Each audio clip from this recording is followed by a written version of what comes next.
라크로스 세종학교의 성도 여러분 안녕하세요. 2021년 7월 11일 주일 메시지를 전해드리겠습니다. 오늘은 라크로스 세종학교회가 창립된 지 19주년이 되는 날입니다. 미시간에서 오신 그 세종학교회 그 개척자들과 또 라크로스에 계신 그 믿음의 성도님들의 그 눈물과 헌신으로 교회가 창립되어 오늘에 와서 그 19주년을 맞이하게 되었습니다. 교회의 개척자들과 또 교회를 지키신 그 성도님들의 보이지 않는 그 희생과 눈물과 수고가 헛되지 않을 것입니다. 주님께서 100배로 보상해 주실 줄 믿습니다. 아멘.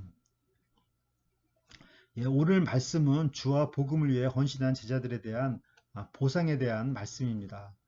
오늘 말씀을 통해서 현세와 내세의 100배의 보상과 함께 영생을 받으시는 성도 여러분들이 되시기를 간절히 기도합니다. 아멘. 오늘 성경 본문 말씀은 마가복음 10장 28절에서 31절입니다. 제가 읽겠습니다. 베드로가 여자와 가로되 보소서 우리가 모든 것을 버리고 주를 쫓았나이다. 예수께서 가라사대 내가 진실로 너희에게 이르노니 나와 및 복음을 위하여 집이나 형제나 자매나 어미나 아비나 자식이나 전토를 벌인 자는 금세에 있어 집과 형제와 자매와 모친과 자식과 전토를 100배나 받되 핍박을 겸하여 받고 내세에 영생을 받지 못할 자가 없느니라. 그러나 먼저 된 자로서 나중되고 나중된 자로서 먼저 될 자가 많으니라. 아멘. 잠시 기도드리겠습니다. 하나님 아버지, 오늘도 거룩한 주일을 허락하여 주셔서 감사드립니다. 오늘도 저희에게 생명의 말씀을 허락해 주시옵소서. 주님의 말씀대로 이 세상에서 비범하게 살도록 주님 도와주시고 100배의 보상과 함께 영생을 얻는 삶을 살 수 있도록 성령님께서 늘 도와주시옵소서. 감사드리며 예수 그리스도의 이름으로 기도드립니다. 아멘. 마가복음 10장 28절을 보십시오. 베드로가 여자와 가로되 보소서 우리가 모든 것을 버리고 주를 쫓았나이다. 한 경건한 그 부자 청년의 그 화두는 내가 무엇을 하여야 영생을 얻으리까 하였습니다. 예수님께서는 이 질문에 대해서 명확하게 답을 주셨습니다. 내 있는 것을 다 팔아서 가난한 자들을 주라. 이 말씀은 부자들에게는 매우 충격적인 메시지가 아닐 수 없습니다. 그런데 이러한 삶의 태도가 바로 예수님의 제자가 걸어야 할 길입니다. 이 말씀을 들은 부자 청년은 정말 영생을 정말 얻기를 원했으나 슬픈 기색을 띠며 예수님을 떠났습니다. 왜냐하면 그 부자 청년은 하나님을 사랑하지만 또 재물을 더욱 사랑했기 때문입니다. 이처럼 그 예수님의 그 제자의 삶의 방식은 그 평범한 스타일이 아닙니다. 비범한 것입니다. 정말 과히 혁명적이라 할 수가 있습니다. 예수님을 따르려면 모든 것을 버리고 따라야 하기 때문입니다. 수제자인 베드로는 그 12명의 그 제자들의 대변인 역할을 잘 하였습니다. 그는 이렇게 주님께 고백을 하였습니다. 우리가 모든 것을 버리고 주를 쫓았나이다. 이 고백을 들어보면 그 베드로의 말이 그 맞는 것 같습니다. 그러나 실제 그 제자들의 그 내면을 살펴보면 그들은 모든 것을 버린 것이 아니었습니다. 마가복음 9장 34절 말씀입니다. 저희가 잠잠하니 이는 노중에서 서로 누가 크냐 하고 쟁론하였습니다. 12명의 제자들은 예수님을 따르면서 길에서 서로 자리다툼을 한 것입니다. 즉 누가 더 잘났냐, 누가 예수님의 권력을 차지할 수 있는가로 다투었던 것입니다. 겉으로 이렇게 버린 것만으로는 충분하지가 않습니다. 속에 있는 모든 어떤 그 야망까지도 다 버려야 하는 것입니다. 상석이 아니라 그 말석에 앉을 각오도 해야 하는 것이고 남들로부터 인정받고 싶은 그런 마음도 부인해야 하는 것입니다. 이러한 제자야말로 예수님께서 보실 때 진실로 위대한 제자가 되는 것입니다. 그러면 예수님의 그 제자들의 삶의 목표는 무엇이어야 합니까? 마가복음 10장 29절을 보십시오. 예수께서 가라사대 내가 진실로 너희에게 이르노니 나와 및 복음을 위하여 집이나 형제나 자매나 어미나 아비나 자식이나 전투를 벌인 자는. 예수님께서는 주님을 따르면서 희생할 목록을 나열하셨습니다. 즉 집과 가족과 밭 등의 재산입니다. 이것을 버리고 예수님을 따른다는 것은 평범한 삶이 아닙니다. 터프한 것입니다. 안락한 그 가정과 그 살림살이 그 도구들, 빵 만드는 기계들, 친척, 가족, 하물며 정말 재산 등을 다 포기하며 삶의 스타일마저도 여행자처럼 바꿔야 하는 것입니다. 철저하게 남에게 의존하는 삶을 살아야 합니다. 마가복음 6장 8절과 9절 말씀입니다. 명화시대 여행을 위하여 지팡이 외에는 양식이나 주머니나 전대의 돈이나 아무것도 가지지 말며 신만 신고 두벌옷도 입지 말라 하시고, 남에게 신세지는 삶은 어찌 보면 자존심도 상할 것입니다. 더 고통스러운 것은 예수님을 믿는 일 때문에 가족들로부터 조롱당하고 추방당하는 일입니다. 그러면 제자들에게 왜 이러한 삶이 요구됩니까? 마가복음 8장 35절 말씀입니다. 누구든지 제 목숨을 구원코자 하면 잃을 것이요 누구든지 나와 복음을 위하여 제 목숨을 잃으면 구원하리라. 주와 복음을 위해서라면 자기의 생명을 아까워해서는 되지 않기 때문입니다. 따라서 많은 그리스도인들이 주와 복음을 위해 많은 희생과 고통을 감수했습니다. 그런데 주님께서는 이들의 그 희생, 그 고통을 결코 잊지 않으시겠다고 하십니다. 주님께 헌신하신 분들을 왜 주님께서 나몰라라 하시겠습니까? 마가복음 10장 30절을 보십시오. 금세에 있어 집과 형제와 자매와 모친과 자식과 전토를 100배나 받되 핍박을 겸하여 받고 내세에 영생을 받지 못할 자가 없느니라. 예수님께서는 보상하지 못할 정도로 가난뱅이도 아니시고 빚쟁이도 아니십니다. 예수님은 본래 부유하신 자로서 하나님의 본체이십니다. 고린도 후서 8장 9절 말씀입니다. 우리 주 예수 그리스도의 은혜를 너희가 알거니와 부유하신 자로서 너희를 위하여 가난하게 되심은 그의 가난함을 인하여 너희로 부욕해 하려 하심이니라. 예수님께서는 무엇보다도 가장 값비싼 구원을 선물로 우리에게 주셨습니다. 역설적으로 예수님의 가난한 삶이 우리를 부자가 되게 하시는 것입니다. 구원받은 것 자체가 부자가 된 것입니다. 왜냐하면 이것은 돈으로 환산할 수가 없기 때문입니다. 그리고 예수님의 보상은 현세와 내세에게 주어지는 것입니다. 그 보상은 마치 씨앗을 밭에 심고 많은 열매를 거두는 것과 같습니다. 마태복음 13장 8절입니다. 더러는 좋은 땅에 떨어짐에 혹 100배, 혹 60배, 혹 30배의 결실을 하였느니라. 최소한 30배, 많게는 100배의 보상을 받게 됩니다. 물질적인 보상과 함께 영적인 보상을 받게 됩니다. 많은 영적인 가족도 얻게 됩니다. 초대교회 사도들은 가는 곳마다 각 가정에서 그들을 초대하여 섬겼습니다. 사도 바울은 또한 새로운 영적인 어머니도 얻게 되었습니다.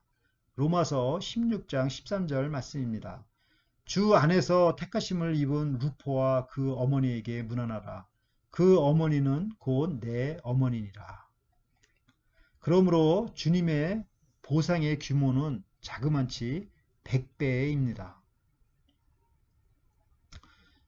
약 8년 전에 제 딸이 시애틀의 아마존에 입사했을 때 당시 직원들에게 주식을 나눠주었는데 당시 아마존의 주식 가격이 약 $200 정도였습니다. 그런데 지금은 아마존 주식 가격이 $3,800로 많이 올랐습니다. 그러니까 한 19배가 오른 것이죠. 그래서 아마존 회사가 직원들과 또 투자자들에게 19배로 이렇게 보상해 준 것입니다. 그런데 주님께서는 19배가 아니라 지금 100배를 말씀하시는 것입니다. 우리 구약 성경에서 이삭은 100배의 축복을 받은 사람입니다. 창세기 26장을 보면 그랄이라는 땅에 흉년이 들었습니다. 이삭은 약속의 땅인 그랄을 포기하고 애굽으로 내려가려고 하였습니다. 그러나 하나님께서는 약속의 땅인 그랄에 머물도록 명령하였습니다. 창세기 26장 2절과 3절 말씀입니다. 여호와께서 이삭에게 나타나 가라사대 애굽으로 내려가지 말고 내가 네게 지시하는 땅에 거하라.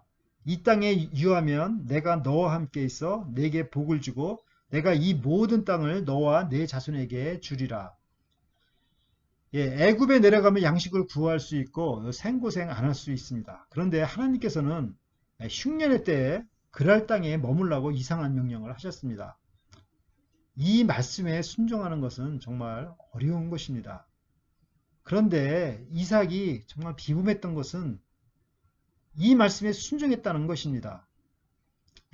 흉년의 때에 순종하는 믿음으로 그랄 땅에 머물렀습니다. 그때 어떤 일이 생겼습니까? 창세기 26장 12절과 13절 말씀입니다. 이삭이 그 땅에서 농사하여 그 해에 100배나 얻었고 여호와께서 복을 주심으로 그 사람이 창대하여 왕성하여 마침내 거부가 되어.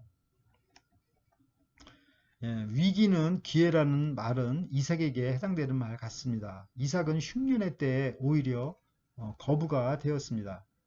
이것이 하나님의 방식입니다. 거저 얻어지는 것은 없습니다. 힘들더라도 씨앗을 심어야 거둘 수가 있는 것입니다. 고린도후서 9장 6절과 7절 말씀입니다. 이것이 곧 적게 심는 자는 적게 거두고 많이 심는 자는 많이 거둔다는 말이로다. 각각 그 마음에 정한 대로 할 것이요 인색함으로나 억지로 하지 말지니 하나님은 즐겨내는 자를 사랑하시느니라. 교회에 헌금을 내는 것을 이렇게 아깝게 생각하는 사람이 있습니다. 물론 지출해야 할 것이 얼마나 많겠습니까? 그러나 주와 복음을 위해서도 심어야 하는 것입니다. 땅에 씨앗을 심듯 심어야 하는 것입니다. 상추씨를 심으면 상추가 자라나듯이 그것이 100배로 열매를 맺는다는 것입니다. 또한 예수님께서는 추가적으로 말씀하시기를 100배의 축복과 더불어 핍박도 겸하여 받는다고 말씀하셨습니다. 이것은 주님의 말씀에 순종할 때 현실적인 어려움도 있다는 것입니다. 실질적으로 초대교회에서 주님의 제자들은 자기 부모로부터 배척과 조롱을 받았습니다. 그러나 궁극적으로는 주님께서 다시 오실 때 영생을 얻게 될 것입니다. 아멘. 마가복음 10장 31절을 보십시오. 그러나 먼저 된 자로서 나중되고 나중된 자로서 먼저 될 자가 많으니라. 이것은 세상적인 판단 기준과 하나님의 판단 기준이 다르다는 것입니다. 세상에서 무시받고 약하고 학대받고 마치 투명인간 취급을 받는 사람들이 도리어 하나님의 나라에서는 가장 그 높은 자리에 앉게 될 것이라는 것입니다.